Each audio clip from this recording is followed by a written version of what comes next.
The distress signal pierced through the void of space like a desperate scream, reaching the outer sensors of the Terran Defense Fleet with haunting clarity. Captain Elena Rodriguez stood on the bridge of the Prometheus, her weathered hands gripping the command rail as the alien transmission played for the third time. Please, anyone who receives this message, our world is dying. The Vortak Armada has breached our defenses. We have nowhere else to turn. We know your species is formidable. We beg for your assistance. The bridge fell silent. The crew exchanged glances, knowing full well what the galaxy thought of humanity. Deathworlders, they called them, a species that had evolved on a planet so hostile that it had forged them into something the rest of the galaxy feared. While other civilizations had developed in peaceful gardens under gentle suns, humans had clawed their way up from a world of predators, natural disasters, and relentless competition.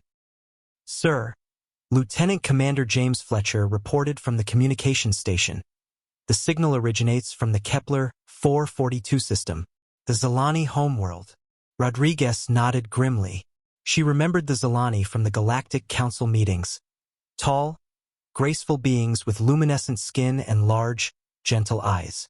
They were philosophers and artists, a peaceful race that had never known war until the Vortak horde had swept across their sector like a plague of metal and fury. Admiral Thompson's response, Captain? Fletcher asked, referring to the fleet commander's ship. The answer came crackling through the comm system moments later. Admiral Marcus Thompson's gravelly voice filled the bridge. All ships, we're changing course for Kepler 442. The Zilani need help, and by God, they're going to get it. Rodriguez smiled grimly. This was why she served under Thompson. The man had never turned his back on those in need, regardless of politics or odds. The journey took 6 days at maximum warp. During that time, the fleet received increasingly desperate updates from the Zilani homeworld. The Vortak had landed ground forces. Cities were falling. Millions were dying. When the Terran fleet dropped out of warp at the edge of the system, they were met with a scene of devastation. Dozens of Vortak dreadnoughts hung in orbit around the blue-green world below, their dark hulls bristling with weapons. Smaller fighter craft swarmed like angry insects around the larger ships. Fleet composition? Rodriguez asked her tactical officer.